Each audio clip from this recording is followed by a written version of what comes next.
अथ श्रीयोगवासिष्ठे निर्वाणप्रकरणस्य उत्तरार्धे अष्टनवतित्यधिकशततमः सर्गः। श्रीवसिष्ठ उवाच भूयो निपुणबोधाय शृणु किञ्चिद् रघूद्वः पुनः पुनर्यत्कथितम् तदज्ञेऽप्यवतिष्ठते। राघव प्रथमं प्रोक्तं स्थितिप्रकरणं मया येनेदमित्थमुत्पन्नमिति विज्ञायते जगत्। ततो जगति जातेन परोपशमशालिना भवितव्यमिति प्रोक्तं मयोपशमयुक्तिभिः। उपशान्तिप्रकरणे प्रोक्तैरुपशमक्रमैः परमोपशमं गत्वा वस्तव्यमिह विज्वरम्।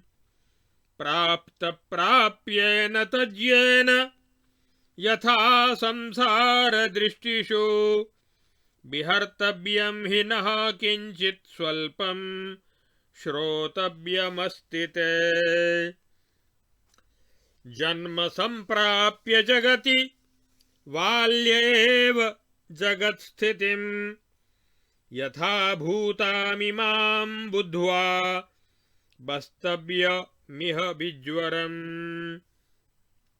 सर्वसौहार्दजननीं सर्वस्याश्वासकारिणीं समतामलमाश्रित्य विहर्तव्यमिहानघ। सर्वसम्पत्तिसुभगं सर्वसौभाग्यवर्धनं समता सुलतायास्तु फलं भवति पावनम्। समता सुभगेहानां कुर्वतां प्रकृतं क्रमं सर्वैवेयं जगल्लक्ष्मीर्भृत्यतामेति राघव। न तदा साध्यते राज्यान्न कान्ता जनसंगमात् अनपायि सुखं सारं समत्वाद्यदवाप्यते। द्वन्द्वोपशम सीमान्तं संरम्भज्वरनाशनं सर्वदुःखातपाम्भोदं समत्वं विद्धि राघव। मित्रीभूताखिलरिपुर्यथा भूतार्थदर्शनः दुर्लभो जगतां मध्ये साम्यामृतमयो जनः। प्रबुद्धस्य स्वचित्तेन्दोर्निष्यन्दममृताधिकं साम्यमास्वाद्य जीवन्ति सर्वे वै जनकादयः। साम्यमभ्यस्यतो जन्तोः स्वदोषोऽपि गुणायते दुःखं सुखायते नित्यं मरणं जीवितायते।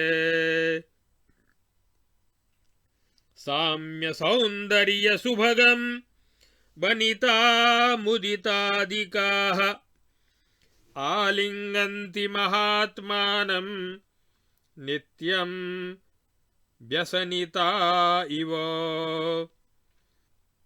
समः समुदितो नित्यं समोनुदितधीः सदा न काश्चिदिहताः सन्ति याः समस्य हि नर्धयः।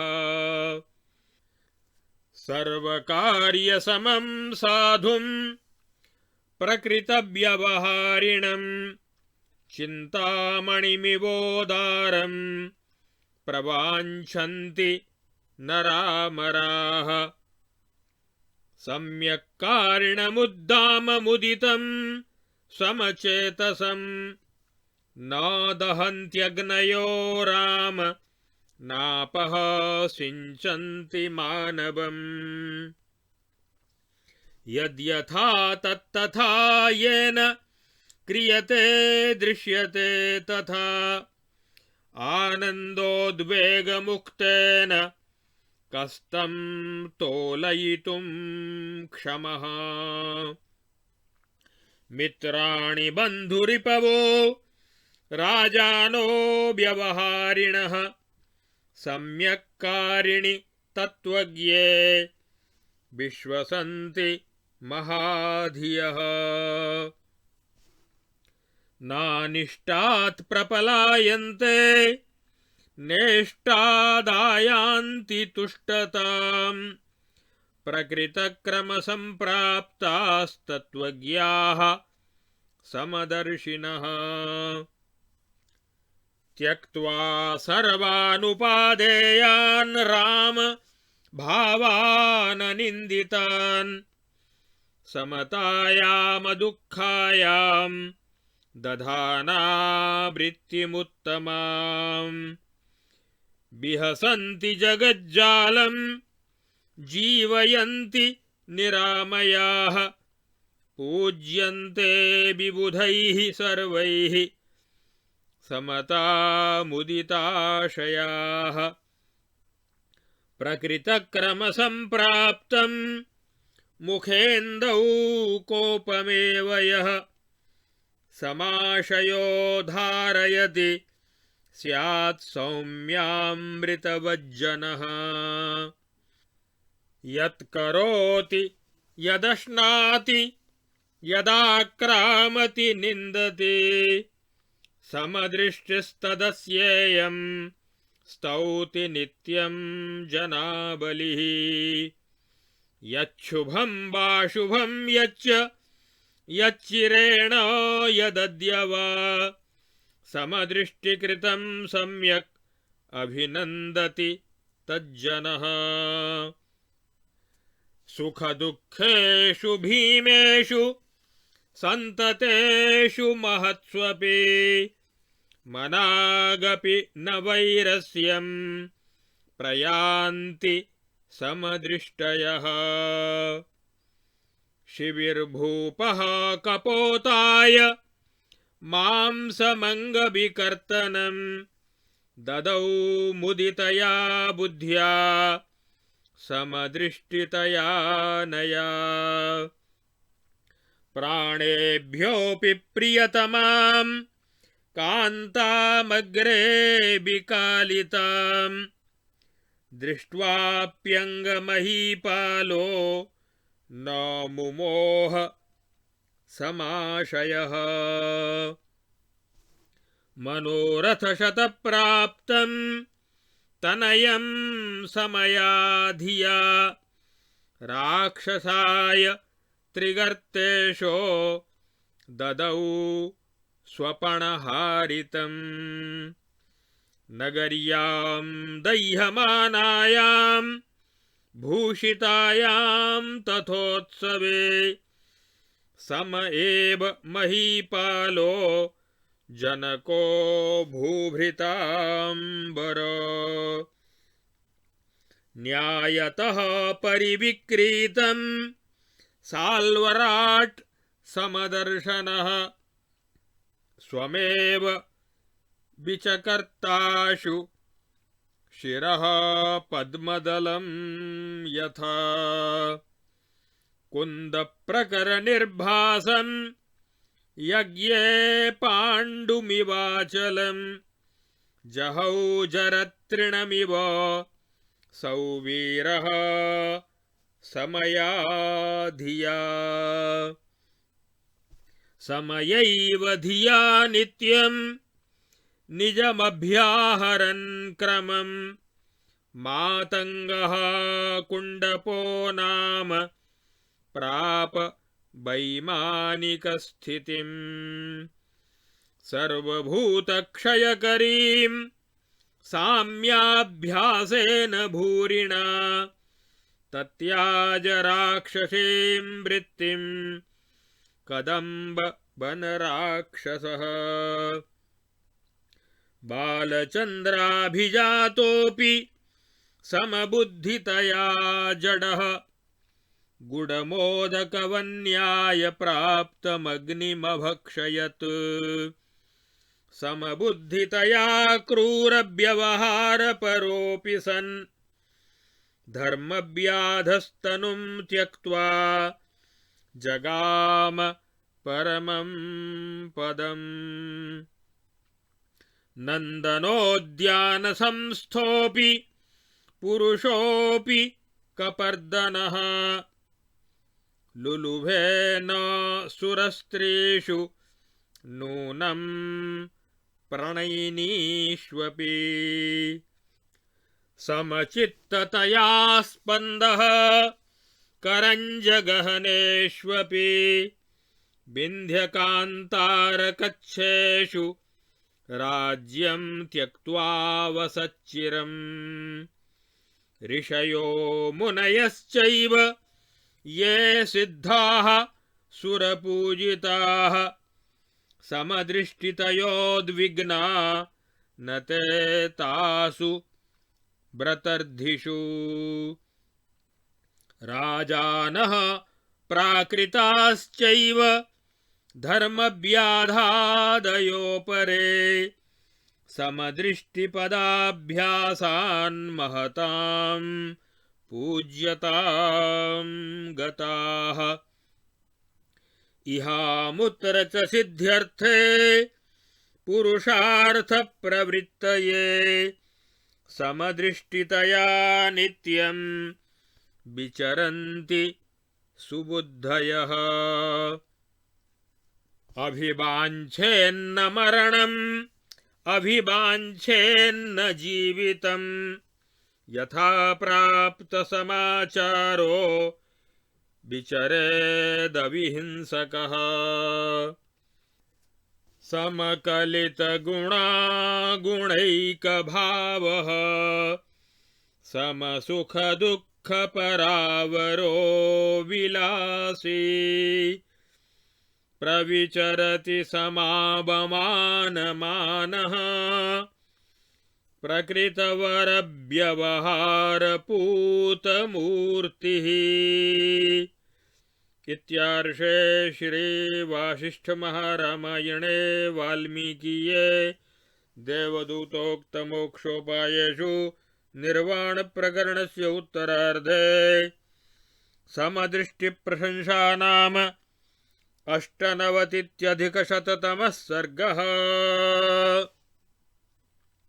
अब आगे इस योग वासिष्ठ महारामायण के निर्वाण प्रकरण के उत्तरार्ध के 198वें सर्ग में महाराज श्री वशिष्ठ जी के द्वारा समता एवं समदर्शिता की भूरी भूरी प्रशंसा की गई है। श्री वशिष्ठ जी कहते हैं, हे रघुकुल तिलक राम, बोध की दृढ़ता के लिए मैं पुनः कुछ बातें आपको बता रहा हूँ, सुनो। जो बात बार बार कही जाती है वह अज्ञानी के हृदय में निश्चय ही बैठ जाती है, स्थिर हो जाती है। इसलिए हे रघुनंदन, पहले मैंने स्थिति प्रकरण का वर्णन किया था, जिससे यह बात भली भांति समझ में आ जाती है कि इस प्रकार उत्पन्न हुआ यह जगत केवल भ्रम मात्र है। तत्पश्चात उपशम की युक्तियों के द्वारा यह बात बताई गई थी कि इस जगत में उत्पन्न हुए प्रत्येक पुरुष को उत्कृष्ट उपशम के गुण से गौरवशाली होना चाहिए। उपशम प्रकरण में कहे गए उपशम के क्रमिक साधनों के द्वारा मनुष्य का अत्यंत उपशांत होकर यहाँ संताप रहित हो जाना चाहिए। जिस पुरुष ने अपने प्राप्तव्य वस्तु को प्राप्त कर लिया है, उस तत्वज्ञानी को सांसारिक व्यवहारों में कैसे रहना चाहिए, यह थोड़ी सी बात मेरे मुंह से तुम्हें और सुननी है। जगत में जन्म पाकर मनुष्य को बाल्यावस्था में ही जगत की इस वास्तविक स्थिति का ज्ञान प्राप्त करके यहाँ इस जगत में चिंता रहित होकर रहना चाहिए। हे निष्पाप श्री राम, जो सबके साथ सौहार्द अर्थात मैत्री को जन्म देने वाली है और सबको आश्वासन प्रदान करती है, उस समता का पूर्ण रूप से आश्रय लेकर संसार में विचरण करना चाहिए। समता रूपिणी सुंदर लता का फल परम पवित्र होता है। जो संपूर्ण साधन संपत्तियों से युक्त होने के कारण सुंदर तथा समग्र सौभाग्य की वृद्धि करने वाला है। हे रघुनंदन, जिनकी समग्र चेष्टाएं समता के कारण सुंदर होती हैं तथा जो न्याय से प्राप्त वर्णाश्रम के व्यवहार में लगे रहते हैं, उन महापुरुषों की सेवा में यह सारी सांसारिक विभूति सेविका की भांति उपस्थित हो जाती है। यद्वारे निखिला निलिम्प परिषत् सिद्धिं विधत्ते निशम। समता से जो सारभूत अक्षय सुख प्राप्त होता है, वह न तो राज्य से मिल सकता है और न किसी प्रेयसी जनों के समागम से ही सुलभ हो सकता है। इसलिए हे राघवेंद्र, तुम समता को संपूर्ण द्वंद्वों की शांति की चरम सीमा और रोषावेश तथा संशय रूपी रोग का नाश करने वाली और संपूर्ण दुख रूपी आतप अर्थात धूप के ताप से बचाने के लिए मेघ रूप समझो। जो समता रूपी अमृत से ओतप्रोत है, उसके लिए सारे शत्रु मित्र बन जाते हैं। वह यथार्थदर्शी होता है। ऐसा मनुष्य तीनों लोकों में दुर्लभ है। प्रबुद्ध हुए अपने चित्त रूपी चंद्रमा के सारभूत अमृत से भी बढ़े चढ़े साम्य का अनुभव करते हुए ही जनक आदि समस्त तत्वज्ञ अपना जीवन निर्वाह करते हैं। समता का अभ्यास करने वाले जीव का क्रोध, लोभ आदि जो उसके अपने दोष हैं, वे भी शांति एवं उदारता के रूप में परिणत होकर गुण बन जाते हैं।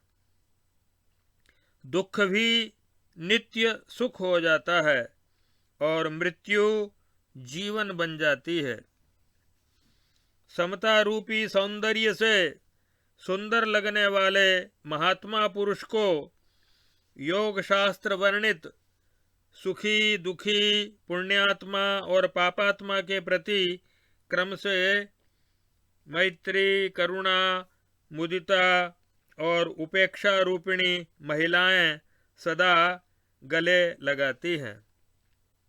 मैत्री, करुणा, मुदितोपेक्षाणां सुख दुख पुण्यापुण्य विषयाणां भावनातः चित्त प्रसादनम, यह योग सूत्र है। वशिष्ठ जी महाराज अपनी साहित्यिक भाषा में कहते हैं कि यह मैत्री, करुणा, मुदिता और उपेक्षा रूपिणी महिलाएं उस पुरुष के प्रति आसक्त सी रहती हैं। समता से युक्त पुरुष सदा अभ्युदयशील होता है। समता युक्त पुरुष के चित्त में कभी भी चिंता का उदय नहीं होता तथा इस जगत में ऐसी कोई संपत्तियां नहीं हैं जो समता संपन्न पुरुष को प्राप्त न हुई हों। जो अपने और पराये सभी के कार्यों में समभाव रखने वाला है, साधु स्वभाव है, अपराधियों को भी क्षमा करने वाला है, जिसका सबके प्रति उत्तम व्यवहार है तथा जो चिंतामणि के समान उदार है, ऐसे पुरुष को मनुष्य और देवता सभी चाहते हैं, सभी उससे प्यार करते हैं।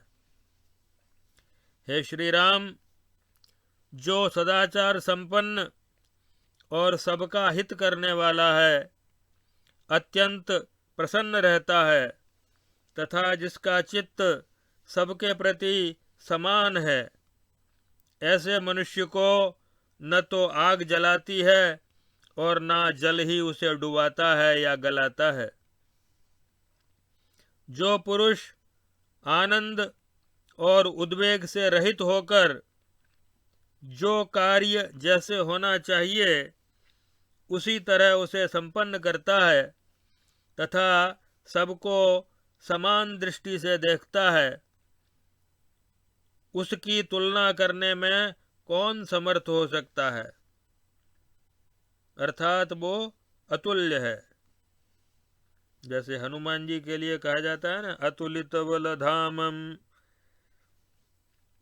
बल बुद्धि ज्ञान सब में अतुल। सदाचार संपन्न और सबका हित करने वाले तत्वज्ञ पुरुष पर मित्र, बंधु, शत्रु, राजा, व्यवहार परायण मनुष्य तथा बड़े बड़े बुद्धिमान लोग भी उस पर विश्वास करते हैं। तत्वज्ञान संपन्न समदर्शी पुरुष अपने न्याय प्राप्त स्वाभाविक कर्म की परंपराओं में लगे हुए न तो अनिष्ट की प्राप्ति से भागते हैं और न इष्ट की प्राप्ति से संतुष्ट होते हैं। समता से प्रसन्न चित्त वाले महात्मा पुरुष समस्त देवताओं द्वारा पूजे जाते हैं। समदर्शी पुरुष जो कुछ करता है, जो भोजन करता है, यत् करोति यदश्नाति, और न्याय प्राप्त होने से जिस पर आक्रमण भी करता है और अनुचित जानकर जिस किसी विषय की निंदा भी करता है, उसके उन सब कार्यों की सारी जनता सदा प्रशंसा करती है। समदर्शी पुरुष द्वारा किया गया कार्य शुभ दिखाई दे या अशुभ दिखाई दे, देर से पूरा हो या आज ही तत्काल पूरा हो जाए, उसे सब लोग उत्तम मानकर उसका अभिनंदन ही करते हैं। लगातार बड़े भयानक सुख दुख उपस्थित हों तो भी समदर्शी पुरुष उनसे थोड़ा सा भी उद्विग्न नहीं होते। निंदन्तु नीति निपुणा यदि वास्तुवन्तु, लक्ष्मी समाभिशतु गच्छतु वा यथेष्टम्, अद्यैव वा मरणमस्तु युगान्तरे वा, न्याय्यात् पथ प्रविचलन्ति पदं न धीराः। राजा शिवी ने अपनी इस समदर्शिता के कारण ही शरण में आए हुए कबूतर की रक्षा के लिए प्रसन्न चित्त से अपना शरीर काटकर निकाला हुआ मांस दे दिया था।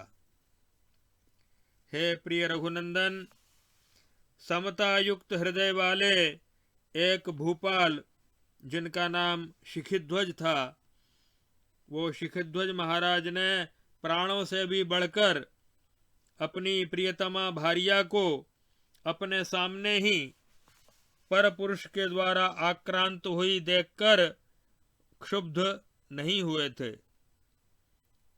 एकनाथ महाराज के बारे में भी ऐसी ही कथा है। त्रिगर्त देश के राजा ने सैकड़ों मनोरथों से प्राप्त हुए इकलौते पुत्र को, जो कि दाव में हारा गया था, अपनी समबुद्धि के कारण ही बिना किसी घबराहट के राक्षस के हाथ में सौंप दिया था। और भी राजाओं में श्रेष्ठ भूपाल जनक उत्सव के लिए सजाई गई अपनी मिथिला नगरी में आग लग जाने पर समभाव से ही उसे देखते रहे। मिथिलायाम प्रदीप्तायाम न मे दह्यति कश्चन। उनके मन में विषाद नहीं हुआ। और भी समदर्शी शाल्वराज ने न्यायतः बेचे गए अपने ही मस्तक को कमल दल की भांति तत्काल काट डाला था। और भी सौवीर नरेश ने कुंद पुष्पों की राशि के समान कांतिमान तथा श्वेत पर्वत के समान सुशोभित ऐरावत हाथी को, जो कि उन्होंने इंद्र से जीता था, यज्ञ में ऋत्वियों के कहने पर सूखे तिनके की भांति उसका त्याग कर दिया और इंद्र को वापस लौटा दिया। ऐसा उन्होंने अपनी समता युक्त बुद्धि से प्रेरित होकर ही किया था।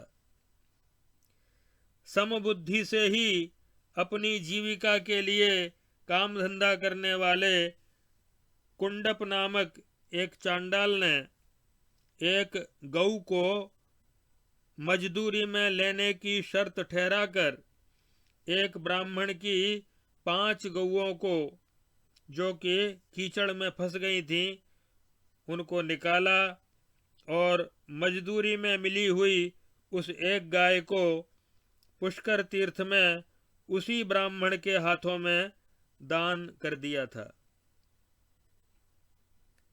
इससे तत्काल आए हुए विमान पर चढ़कर फिर वह देवलोक को चला गया। समता का भरपूर अभ्यास करने वाले कदम्ब वनवासी एक राक्षस ने समस्त प्राणियों का विनाश करने वाली अपनी राक्षसी वृत्ति का त्याग कर दिया और बाल चंद्रमा के समान सुंदर जड़ भरत ने अपनी समबुद्धिता के कारण ही भिक्षा में मिले हुए आग के अंगारे को गुड़ के लड्डू की भांति खा लिया था। ऋषि मुनि और सिद्ध जो देवताओं द्वारा सम्मानित हुए हैं, वे व्रत एवं तपस्या की समृद्धि का संचय करते समय समदर्शिता के ही कारण उद्विग्न नहीं हुए थे। रंतिदेव आदि राजा तथा धर्मव्याध आदि दूसरे साधारण मनुष्य भी समदर्शिता का दृढ़ अभ्यास करने से महापुरुषों के भी पूजनीय हो गए थे। इहलोक और परलोक में सुख की सिद्धि के लिए और मोक्ष रूप पुरुषार्थ में प्रवृत्ति के लिए भी उत्तम बुद्धि वाले पुरुष सदा समदर्शिता से ही व्यवहार करते हैं। गीता में भी भगवान ने कहा है समत्वम योग उच्यते। किसी को भी किसी तरह की पीड़ा न देता हुआ पुरुष न मरण की इच्छा करे और न जीवन की। न्याय से जो कर्तव्य प्राप्त हो जाए उसका समता पूर्वक आचरण करता हुआ विचरण करता रहे। जो समतावश गुण और दोष को एक जैसा जानता है, जिसकी दृष्टि में सुख दुख और छोटे बड़े सब समान हैं, जो मान और अपमान को एक जैसा समझता है और प्राप्त व्यवहारों का भी सुचारू रूप से संपादन करके पवित्र हो गया है, इस प्रकार समता से सुशोभित होने वाला वह पुरुष सर्वत्र निर्द्वंद्व भाव से विचरण करता है। समकलित गुणा गुणैक भावः समसुख दुःख परावरो विलासी प्रविचरति समावमानमानः प्रकृतवर व्यवहार पूतमूर्तिः।